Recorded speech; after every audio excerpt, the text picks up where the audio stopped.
pessoal, eu sou Alexandre Rossi e esse aqui é mais um vídeo pro canal Rossi ASMR. Como estão vocês? Eu espero que esteja tudo bem. Comigo tá tudo bem. Voltando para mais um vídeo e hoje para falar de um filme brasileiro chamado O Animal Cordial. Mas antes de começar o vídeo, os lembretes de sempre. Se vocês gostam de cinema, audiovisual e ASMR, por favor, inscrevam-se aqui no canal, ativem o sininho para receberem as notificações, deixem um comentário, um like, sempre ajuda muito, tá? Agradeço. E sigam-nos lá no podcast Eu Quero Ver o Filme. Estamos nas plataformas de áudio e no YouTube também, e também no Instagram. E já adianto, né, que esse filme que eu vou falar hoje será o nosso próximo episódio. Então quem segue aqui o canal já tem de antemão, né, com exclusividade, qual vai ser o próximo episódio do podcast. E também sigam a Bibi no @merci_bibi lá no Instagram e aqui no YouTube também, só procurar por Merci Bibi, tá, gente? Então, antes de começar também, falando na Bibi, eu queria pedir desculpas porque não saiu o vídeo ontem. Mas o que aconteceu? Segunda-feira, né? Geralmente é o dia que a Bibi grava. E ontem a gente gravou o vídeo inteiro. Seria um vídeo sobre Volver, que é um filme do Pedro Almodóvar.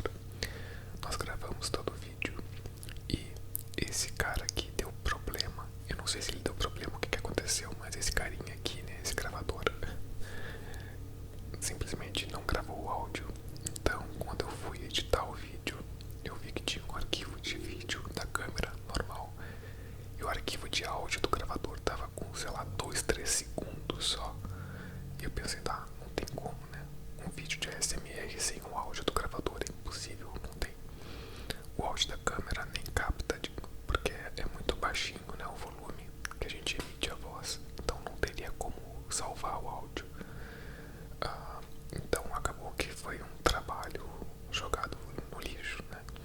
Vamos ver se a gente dá um jeito ali de regravar esse vídeo, porque ficou bem interessante, só que infelizmente não deu pra postar ontem. Então já peço desculpas aí por esse imprevisto, problemas técnicos. Até tô cuidando várias vezes aqui pra ver se tá gravando, mesmo que agora eu fiquei ressabiado. Mas então, sem mais delongas, eu vou falar sobre O Animal Cordial, e que foi um filme que me surpreendeu muito. Vamos para a sinopse e elenco aqui, né? E eu vou pegar aqui na ficha do Google mesmo no filme. Esse filme está disponível na Netflix e no Globoplay, tá? Então ele tem ali uma certa facilidade de ser encontrado. Vamos lá. O Animal Cordial é um filme de 2017 e é dirigido pela Gabriela Amaral Almeida.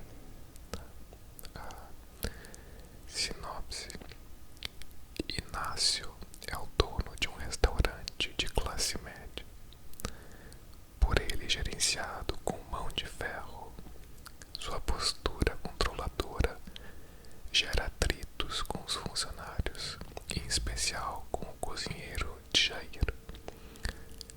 Quando o estabelecimento é assaltado por Magno e Nuno, Inácio e a garçonete Sara precisam encontrar meios para controlar a situação e lidar com os clientes que ainda estão no local. O solitário Amadeu e o casal endinheirado Bruno e Verônica. No elenco desse filme estão a Luciana Paz, que é a protagonista do filme, que faz a Sara, o Murilo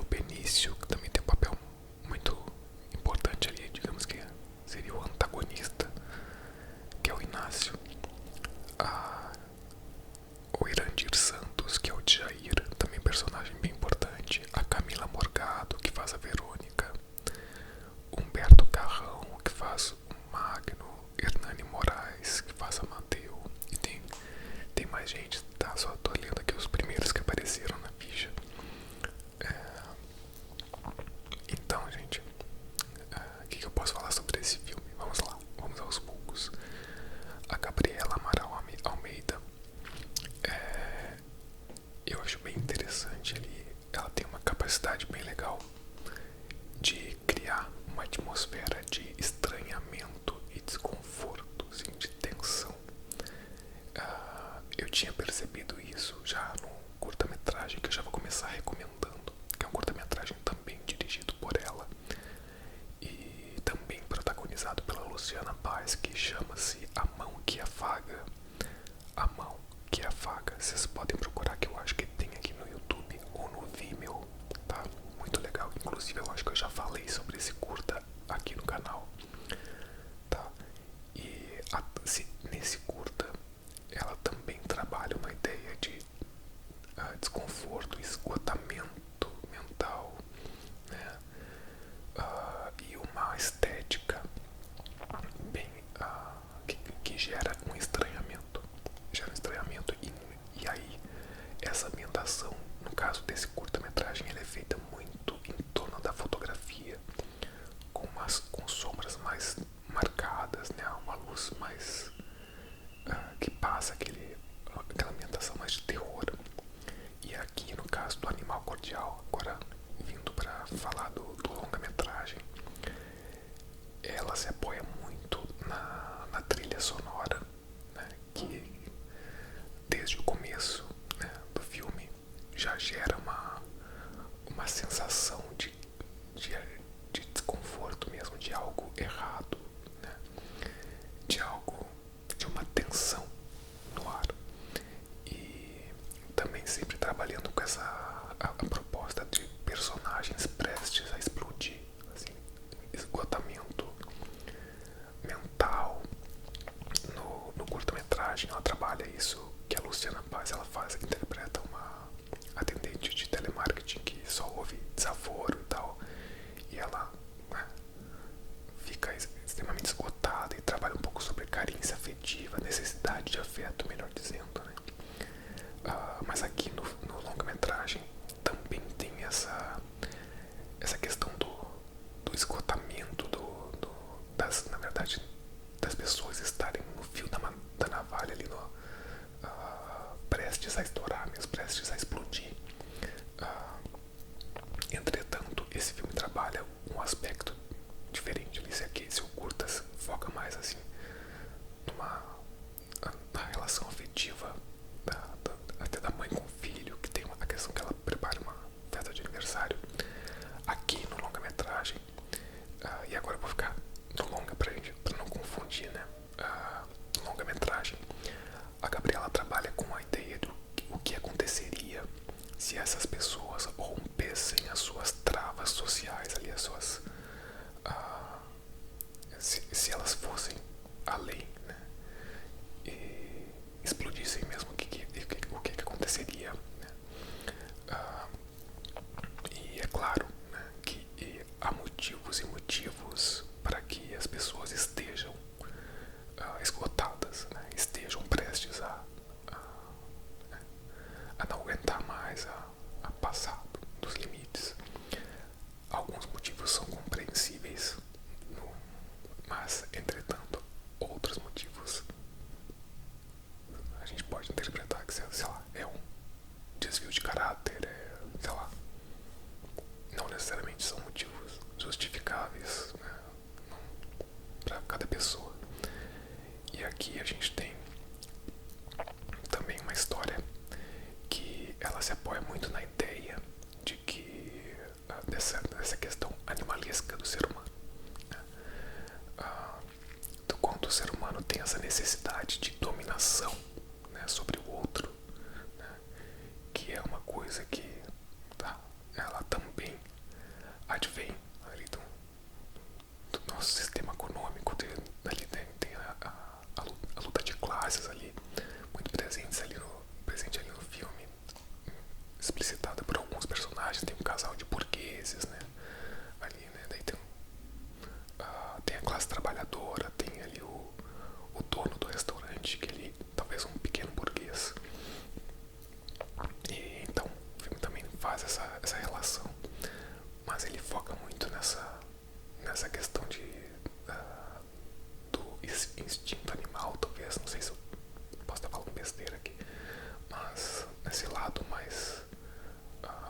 cenas no salão principal do restaurante, né?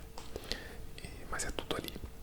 E uma curiosidade aqui, aliás, o filme foi filmado na ordem cronológica do roteiro, que não é uma coisa muito comum da gente ver.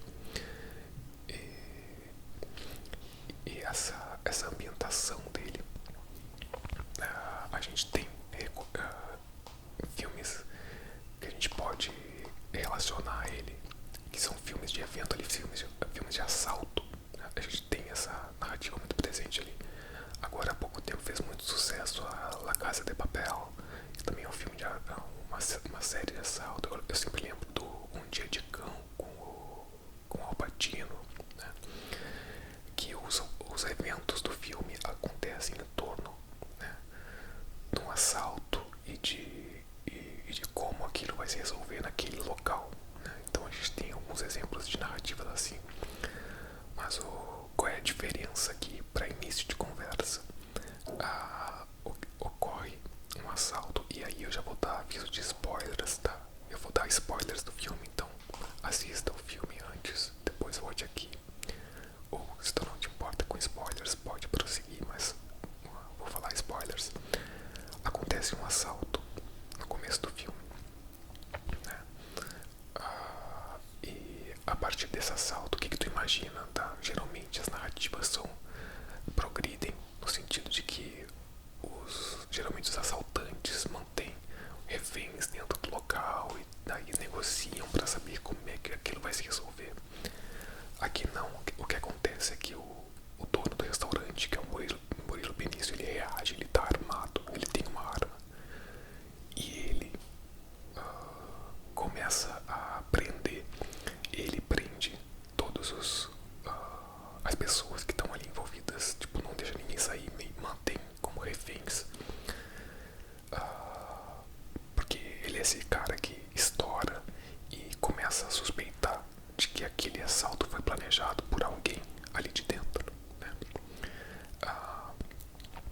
Aí a gente tem essa virada, né? Tipo, o próprio dono do restaurante que mantém essa narrativa ali, porque ele teve essa percepção e ele suspeita mais vivamente, mais fortemente do Jair, que é o personagem interpretado pelo Irandir Santos, aliás, grande ator.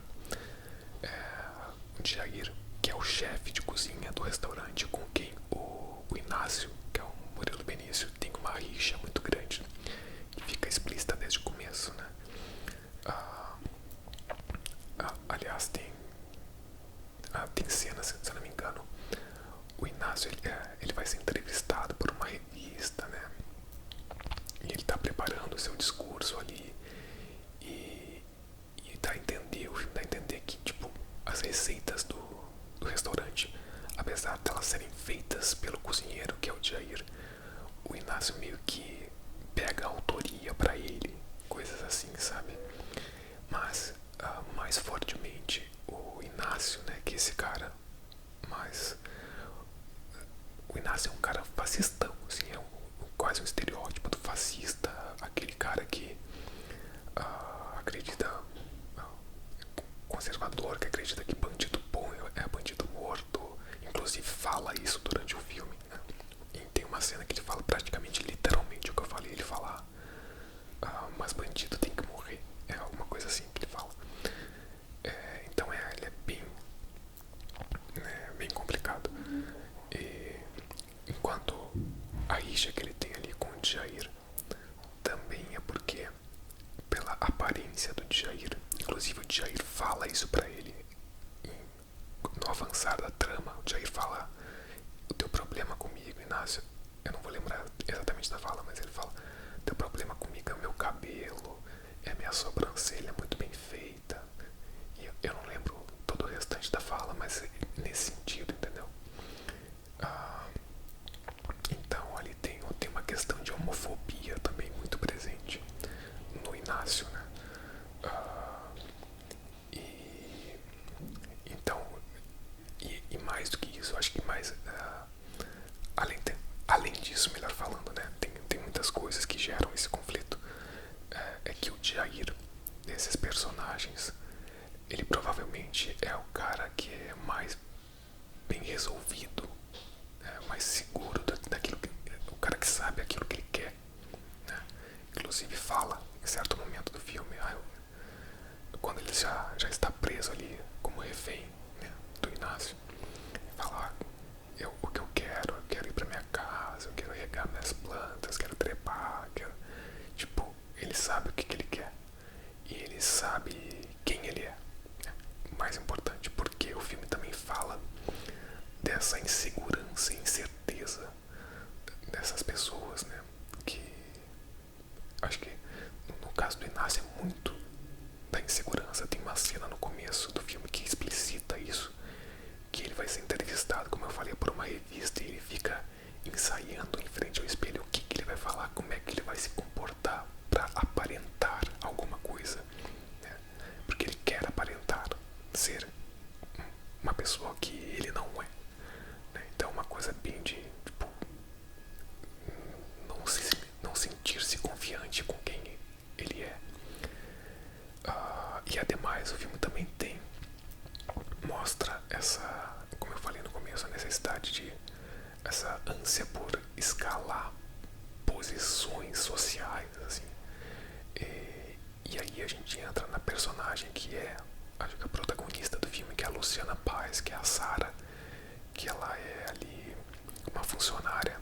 Eu não lembro exatamente a função dela no restaurante, mas ela é uma das funcionárias de mais confiança do Inácio. E ela é uma pessoa, eu acho que é a personagem mais difícil de ler desse filme, de interpretar. Porque ao mesmo tempo que parece que ela tem um vínculo, quer desenvolver um vínculo afetivo com o Inácio, por outro lado parece que ela tem uma vontade de tomar o lugar dele de alguma forma, né, de galgar uma posição ali. Então ela é uma personagem bem complexa e bem talvez incoerente em certos aspectos, o que não é um problema necessariamente de roteiro, né? Mas é uma realidade, né? Pessoas têm as suas incoerências, incertezas, né? Mas as atitudes acabam sendo difíceis de serem compreendidas em certos momentos no que se relaciona a essa personagem da Sarah, né? Que inclusive ela tem vários pontos em abertos, né, no filme relacionados a ela. Em certo momento ela é acusada de ter planejado aquele assalto, né, por um dos assaltantes, que é interpretado pelo Humberto Carrão. Ele acusa ela: eu namoro a Sarah, alguma coisa assim. Ele diz que tem um relacionamento com ela e que eles planejaram tudo para roubar o dinheiro do Inácio. Mas o filme ao mesmo tempo trata isso como um blefe desse cara, do Humberto Carrão ali, acho que é Magno o nome do personagem. Ao mesmo tempo que trata isso como um blefe, ele deixa no ar, né? Tipo, a Sarah nega, diz: não, eu não conheço esse cara, mas isso nunca fica respondido, né? Então a gente não sabe muito bem até o final do filme qual é que é a da Sarah, quem é essa pessoa, né? E talvez até isso seja intencional, ser uma pessoa um pouco difícil de ler, meio perdida, talvez, né? E interessante falar da proposta estética desse filme, né? Ele tem uma narrativa que é crescente em termos de violência cada vez mais gráfica, cada vez mais explícita, né? Os personagens, né? Como eu falei que eu ia dar spoilers, os personagens vão morrendo, né? Eles vão sendo mortos ali, principalmente pelo Inácio. E é uma coisa que ela chega a um ponto, ela escala essa violência de uma forma que chega em um momento cômico, mas é de uma comicidade que ela não é aquele cômico que de tão ruim ficou engraçado. Não, é uma comicidade que deriva de um absurdo, deriva do grotesco, né?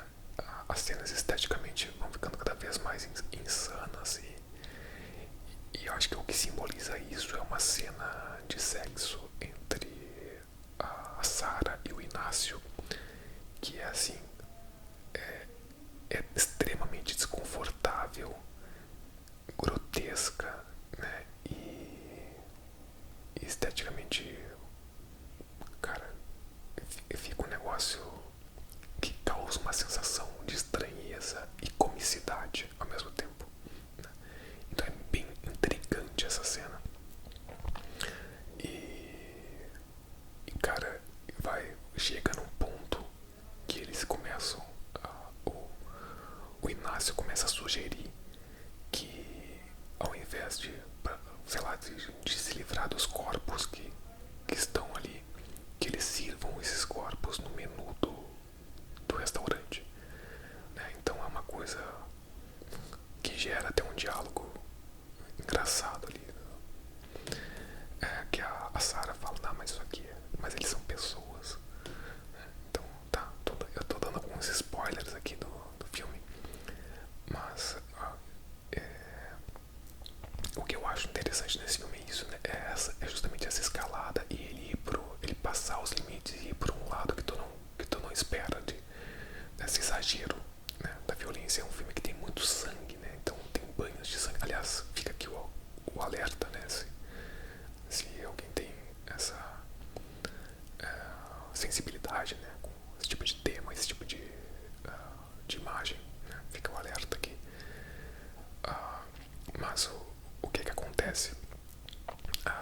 Aí eu vou falar de algumas questões, né, que eu achei problemas, assim, mas são detalhes, né, que até foram comentados no nosso episódio ali no podcast, de uma certa falta de sutileza em alguns momentos, assim, de deixar as coisas muito explícitas, muito na cara. E aí eu não tô falando da violência, tô falando da narrativa mesmo, de, assim, um filme ser um filme de discurso, um filme de tese, como os meus companheiros de podcast falaram, e realmente eu não tinha me dado conta disso, e é verdade. Só que aí muitas vezes parece que as coisas estão ali para comprovar essa tese, e não como naturalmente estariam.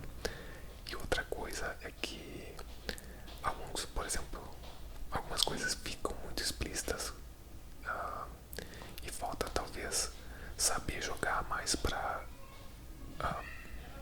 surpreender um pouco mais o espectador. Por exemplo, tem um objeto que está muito evidente na cena, então a gente já sabe que esse objeto vai ser usado para alguma coisa, né?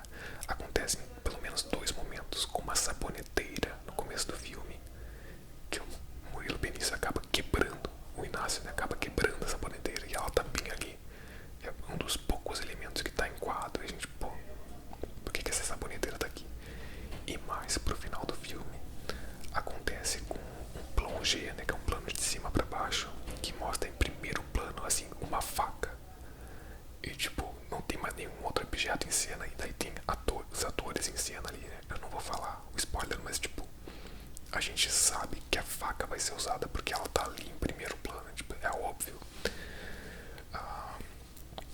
Então fica um pouco telegrafado, então, mas são pequenas coisas, assim, pequenos ajustes que poderiam ser feitos. E também tem uma questão de desenvolvimento de personagem, né, que talvez assim alguns personagens ficam um pouquinho bidimensionais. A gente tem ali um casal dos burgueses, né, ali, que é eu não lembro o nome do ator, mas é a Camila Morgado que faz, tipo, e eles são extremamente arrogantes e nojentos quando eles entram pela primeira vez no restaurante ali. O cara vai falar sobre vinho, daí ele quer mostrar que ele conhece mais sobre os vinhos e de onde é que os vinhos têm que vir do que o Inácio, né, do que o dono do restaurante e tal. É extremamente desagradável, né? Mas também não tem muito mais desenvolvimento ali.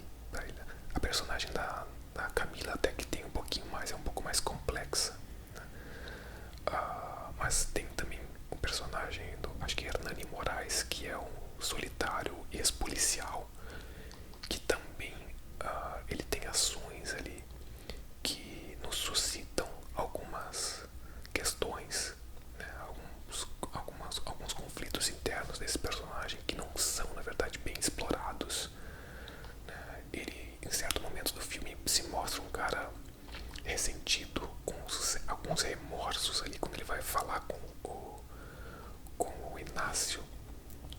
E ele diz pro Inácio: cara, para de fazer isso, né? Para de matar. Tipo, tu não nasceu pra isso. Ele fala pro Inácio: eu já matei muita gente. Aí é que o Inácio fala, né? Mas bandido tem que morrer, né?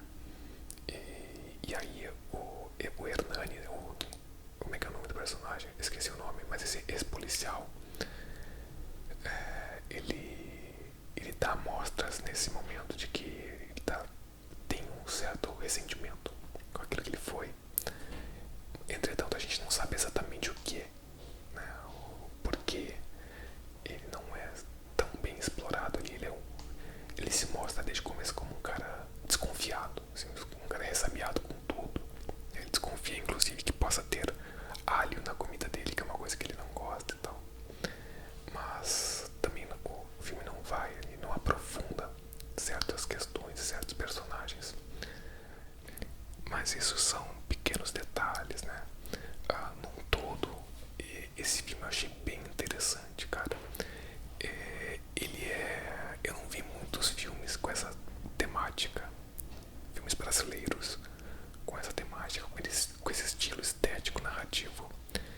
E ele é um filme que faz pensar, né, sobre essa questão do ser humano, de ter essa necessidade de porquê, né, de passar por cima do outro, de devorar o outro, né? E aí devorar a gente pode interpretar como literalmente, talvez ali mais pro final do filme, né, que vai para esse lado ali, né? E cara, eu gosto das atuações desse filme, tá? Principalmente a Luciana Paz, que eu acho que ela é o grande destaque do filme, a protagonista que faz a Sarah. Essa personagem tão complexa, difícil de ser lida, que eu acho que ela faz muito bem. E o Irandir Santos tá maravilhoso também, como o Jair. Cara, no todo eu acho que o filme que super vale a experiência. O filme acaba sendo divertido também de acompanhar. Como eu falei, propositalmente, né? Uma diversão e uma comicidade que vem do grotesco. E super recomendo, então, que assistam. E é isso, gente. Hoje eu vou ficando por aqui.